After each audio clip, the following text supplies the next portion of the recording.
안녕하세요. 여러분들, 경제수학 세 번째 시간이 왔습니다. 세 번째 강의는 경제지표 문제 해결이라고 지난번에 제가 예고를 해드렸었죠. 비율, GNP, GDP, 그 다음에 퍼센트 포인트 이런 내용들을 가지고 만들어낸 경제지표와 관련된 문제들을 해결해보는 그런 시간을 갖도록 하겠습니다.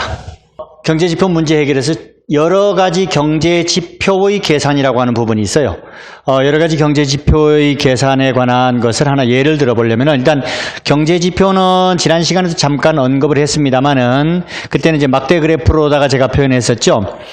인구를 우리가 전체 인구가 있으면은 그 인구 속에서 노동 가능 인구가 있죠. 노동 가능 인구는 우리가 아시다시피 15세 이상에서 군인, 수감자 이런 사람들을 이제 제외한 실제 인원수가 노동 가능 인구가 되겠죠.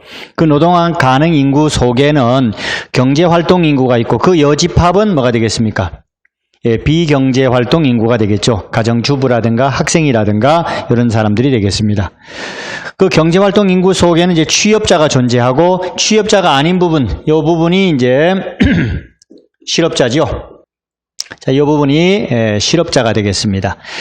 그러면 이제 경제활동 인구에서 취업자의 비율, 그건 이제 취업률이 될 것이고요. 경제활동 인구에서 실업자 수의 비율을 따지면 그것이 바로 실업률이 되겠죠, 그죠? 그래서 이런 이제 관계를 우리가 가지고서 경제활동 참가율이다 그러면은 노동 가능 인구에서 경제활동에 참여하는 그런 인구 수를 비율로 표현한 것, 그것이 바로 경제활동 참가율이다 이렇게 말씀드렸고요. 두 번째는 이제 실업률이죠.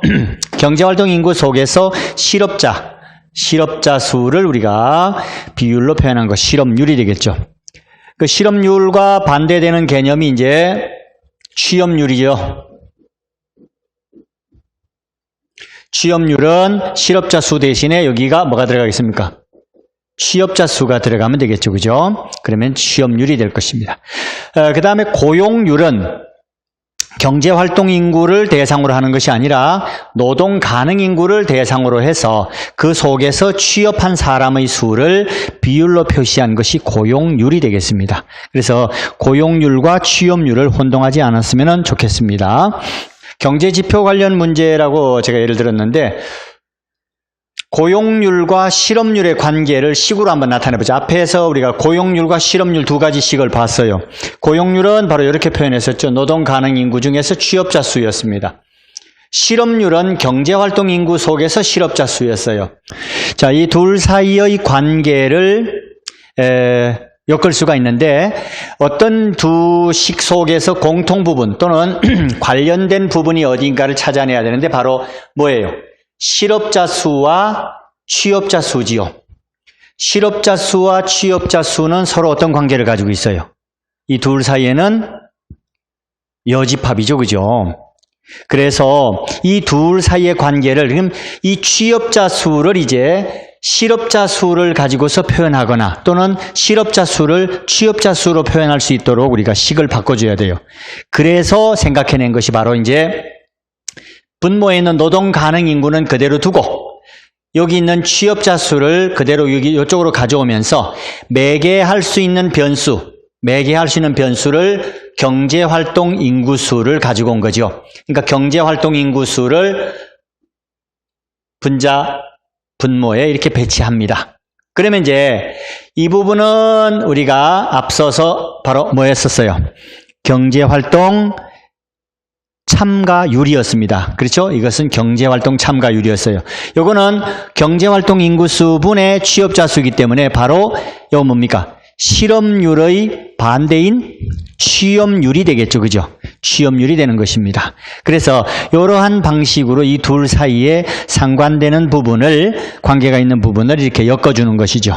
그러면 바로 이 취업자 수와 실업자 수는 여집합이기 때문에 이와 같이 나타낼 수 있어요. 1 경제활동 인구수 분의 실업자 수. 이렇게 표현하면은 이게 이제 우리가 여기서 나와 있는 실업률이 되겠죠. 실업률. 이 부분이 실업률이죠. 이 부분.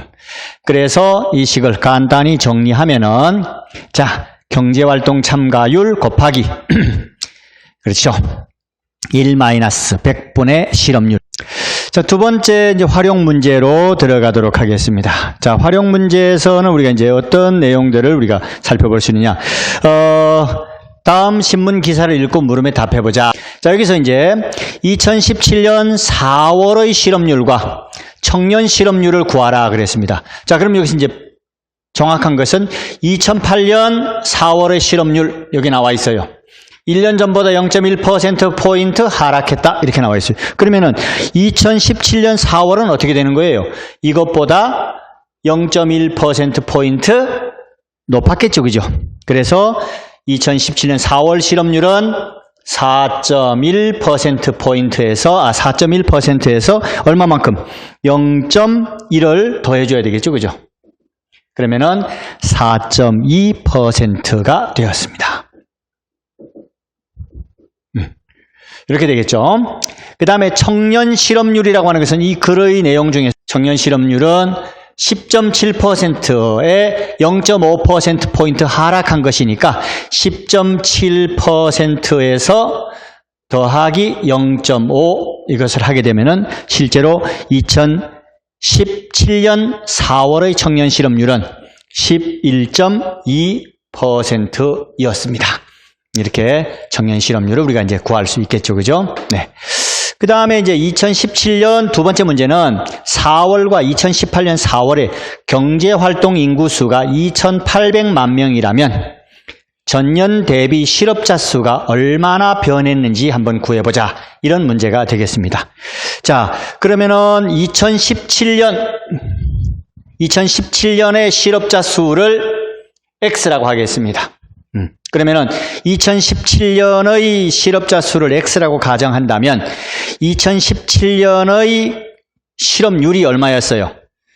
4.2%였죠. 4.2%는 2,800만 분의 경제활동 인구 중에 실업자 X죠. 실업자 수를 X라고 나왔으니까 곱하기 100. 요 식을 정리하면 되는 것이죠. 결국 X를 정리하면은 X는 뭐라고 쓸 수 있느냐? 4.2 곱하기 뭐분의 100분의 2,800 이렇게 되겠죠. 그죠? 얘를 계산하면은 값이 얼마가 나오느냐? 약 117만 6천 명 이렇게 되겠죠. 이렇게 나옵니다. 117.6만 명이다. 이렇게 되겠죠. 그죠? 그래서 2017년의 실업자 수는 이렇게 표현할 수 있을 것입니다. 그 다음에 이제 2018년의 또 인구도 역시 경제활동 인구가 2,800이니까 똑같은 방식으로 하면 되겠죠. 대신에 이제 이때의 2018년은 우리가 Y라고 둔다면 Y는 이 식에서 Y는 어떻게 되겠어요? 4.1 곱하기 100분의 2,800 이것을 계산한 것이 되겠죠. Y의 값을 구하면은 약 114만 8천 명 이렇게 되겠습니다. 그럼 이 둘 사이에서 변화량을 계산하라. 그러면은 요것을 빼주면 되겠죠. 2만 8천 명, 2만 8천 명. 2.8만 명이 감소되었다. 이렇게 표현해주면은 가장 정확하겠죠. 그죠? 다음은 빌 게이츠에 대한 뉴스 기사이다 이랬습니다. 이 기사를 보고 미국의 GDP, 국내 총 생산을 한번 계산해봐라 이런 얘기죠. 뭐 여기 나와 있는 얘기를 쭉 읽어보면은 사실은 뭐 이렇게 문제 해결에 직접 관련이 되는 건 아니에요. 그래서 이제 빌 게이츠의 재산이 900억 달러, 미국 GDP의 0.5% 이게 키워드죠. 이 블룸버그가 설명한 이 내용 중에서 이 마지막 부분만 우리가 이제 집중하면 될 것 같습니다. 자, 0.5%라고 하는 것은 이제 0.005 이렇게 표현할 수 있어요. 그럼 이제 우리가 GDP의 0.5%에 해당하니까 GDP가 얼마예요? 900억 달러. 900억 달러에다가 나중에 억 달러로다가 표시하면 되겠죠. 그죠? 900억 달러는 뭐라고 표현할 수 있느냐? GDP에다가 얼마다? 0.005다. 이런 얘기죠. 그죠? 이걸 계산하게 되면 이제 GDP가 나오죠. GDP는 0.005분의 900 이렇게 나올 겁니다. 물론 이제 900은 단위가 억 달러입니다. 단위를 이제 억 달러라고 표현하면 이와 같이 표현이 되겠죠. 이거를 이제 간단히 계산을 하면은, 계산을 제가 해봤어요. 해보니까 이렇게 나와요. 이와 같은 값으로 나온다. 자, 그러면 여기 이제 이거 읽을 때가 문제예요. 18만 억 달러 이렇게 표현은 읽으면 되겠습니까? 우리의 그 숫자를 읽는 방식과 서양에서 숫자를 읽는 방식은 다르죠. 우리는 숫자를 읽을 때 몇 개씩 끊어서 읽어요. 4개씩 끊어서 읽죠. 1, 2, 3, 4, 5, 6 이렇게 돼 있으면은 4개씩 끊어서 읽어요. 12만 3,456 이래 되죠. 그죠? 이것을 기준으로 한다. 이렇게 됩니다. 4개씩 끊어서 생각해요. 그런데 서양에서는 어떻게 해요? 3개씩 끊어서 하잖아요. 그죠? 3개씩 끊어서 여기서 123,456 이래 되는 거죠. 쉽게 말하면은. 그래서 우리가 이제 표현하는 방식이 또 읽는 방식이 달라서 이런 것들을 표현할 때 좀 어려움이 있는데 우리는 4개씩 자른다는 거죠. 바로 여기를 잘라야 되죠. 그래서 18 그 다음에 여기 하나, 둘, 셋, 네 단위가 있어요. 이 억 단위 위에가 뭐예요? 조예요, 조. 예. 억 단위 위에가 1000억 단위 위에는 조 단위입니다. 그래서 우리는 이것을 우리식으로 말한다면은 18조 달러 이렇게 표현해야 되겠죠. 그죠? 18조 달러다. 그래서 GDP는 18조 달러다. 물론 이렇게 표현해도 돼요. 이렇게 표현해도 되고 읽을 때는 18조 달러 이렇게 표현하면 되겠죠. 그죠? 네.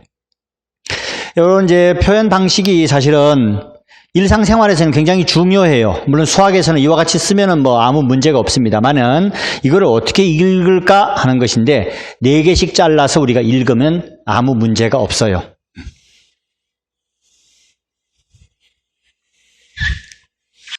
예, 이어서 또 활용 문제 한번 살펴보겠습니다. 다음은 우리나라, 중국, 일본 세 나라의 경제 성장률을 나타낸 그래프예요. 그래프가 조금 희미하긴 한데 말로 제가 설명을 하겠습니다. 우리나라 2017년도 실질 국내 총생산 GDP가 1,500조. 자, 이렇게 이제 가정한다면 2016년 그 전해죠. 그죠? 2016년 실질 국내 총생산 GDP를 구하라. 억 단위 금액은 버림하여 계산하라. 이렇게 이제 표현되어 있어요. 2016에서 2017로 오면서 경제 성장률이 얼마였어요? 실제로 3.1% 증가했습니다. 예, 이렇게 이제 경제 성장률이 나와 있어요. 이 3.1을 이용해야 되겠죠. 3.1이라고 하는 경제 성장률은 기준이 되는 해가 2016년의 GDP예요. 2016년 GDP를 G라고 표현하겠습니다. 2016년 GDP G에서 2017년 GDP가 얼마였어요? 1,500조. 단위는 조기 때문에 생략하겠습니다. 단위는 조 단위입니다. 자, 1,500조에서 뭐를 빼야 되겠어요? G라고 하는 GDP, 2016년 GDP를 빼주고 이것을 뭐로? 곱하기 100 하면 되겠죠. 1.031G는 1,500이 남겠죠. 이렇게 되겠습니다. 그래서 이제 G를 계산하면은 G의 값은 얼마가 나오냐? 이렇게 나와요. 1,454. 뭐 뒤에 쭉 이렇게 나와요. 계산하면. 이렇게 되겠죠. 1,454조. 이래 되는데, 물론 이제 이걸 뒤에 계산하면은 이뿐만 아니라 조 단위 밑으로 나와 있는 1,000억부터의 단위들이 생겨요. 억 단위라고 하는 여기서의 표현은 조 미만의 단위를 전부 다 버리라는 뜻으로 이해를 해야 됩니다. 자, 그 다음 문제도 같이 한번 보도록 하죠. 예제 3번이 그 교과서에 있는 문제예요. 이 교과서에 있는 문제인데 조금 논란의 여지가 있기 때문에 선생님이 이 부분을 같이 언급을 하고자 합니다. 자, 1인당 GDP가 어쩌고 저쩌고 이런 말들이 있어요. 그래가지고 이제 6년 동안 이렇게 해서 경제 성장률이 나왔는데 이 대한민국의 경제 성장률 6개년 평균을 구하라 이런 말이 있습니다. 자, 경제 성장률의 평균을 그냥 경제 성장률이라고 하는 그 자체만 가지고서 이 숫자들에 대해서 평균을 만들어라. 그러면은 그 평균을 우리는 그냥 계산해야 되겠죠. 그죠? 그러면은 이제 교과서에서는 이것을 그냥 계산했어요. 이렇게 6개 중에 여기 나와 있는 2.829부터 쭉 해서 마지막에 있는 2.971까지를 모두 더해서 6으로 나눈 값, 그 6으로 나눈 값을 계산해 보니까 뭐 약 얼마다? 3.163% 뭐 이렇게 이제 평균 계산했더라고요. 이 산술 평균이 경제 성장률 계산에 의미가 있느냐? 이런 얘기거든요. 산술 평균은 의미가 없어요. 경제 성장률에서는 우리가 경제 성장이라고 하는 것은 복리로 움직이는 거거든요. 2.829만큼 성장한 상태에서 0.708만큼 또 성장을 한 거예요. 이만큼 성장한 상태에서 다시 또 6.497만큼 성장을 한 거죠. 이렇게 그 이전의 성장량에다가 그것이 복리로다가 이렇게 성장률이 증가하기 때문에 단순히 이렇게 숫자들을 더해서 그 횟수로 나누어주는 산술 평균은 옳지 않다. 이런 말씀을 드릴 수 있죠. 우리가 경제가 갑자기 2배 되었다가 1년 뒤에 다시 2분의 1로 줄었어요. 그럼 이거를 가지고서 2로 나눠가지고 0.2.5니까 계산하면은 얼마다? 1.25다. 1.25라는 것은 매년 25%씩 평균적으로 성장했다. 이런 얘기거든요. 이게 말이 되느냐 이거죠.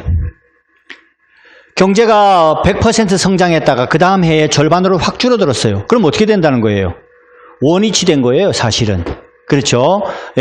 100이라고 하는 값이 200으로 바뀌었다가 다시 그것의 절반인 100이 됐다는 거예요. 원위치 됐는데 어떻게 매년 25%만큼씩 증가했다고 볼 수 있겠느냐?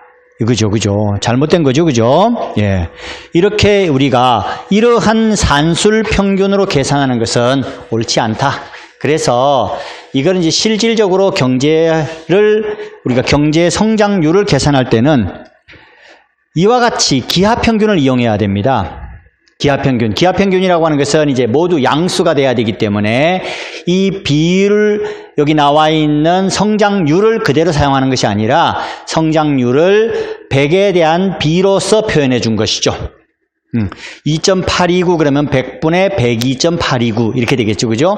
그 다음 것들도 이와 같은 모습으로 이제 나타내지는데 요것의 6해 동안의 경제 성장률에 대한 기하평균 6제곱근입니다. 이거 현실적으로 계산 불가능하죠. 사실은 제가 이제 이것은 계산기로 계산을 했습니다. 이렇게 나와요. 0.031485. 마지막에 1을 빼준 이유는 이것이 계산하면 1보다 크게 나옵니다. 그 1보다 큰 것을 실제로 우리가 이제 성장률로다가 표현하려면은 1을 빼줘야 되겠죠. 149 이렇게 할 수도 있겠죠. 그죠? 이와 같은 기하의 경제 성장률을 가지고 있다. 이렇게 볼 수 있습니다. 우리가 비율, GNP, GDP, 퍼센트 포인트 또 이와 관련되는 경제지표의 문제들을 살펴봤는데요.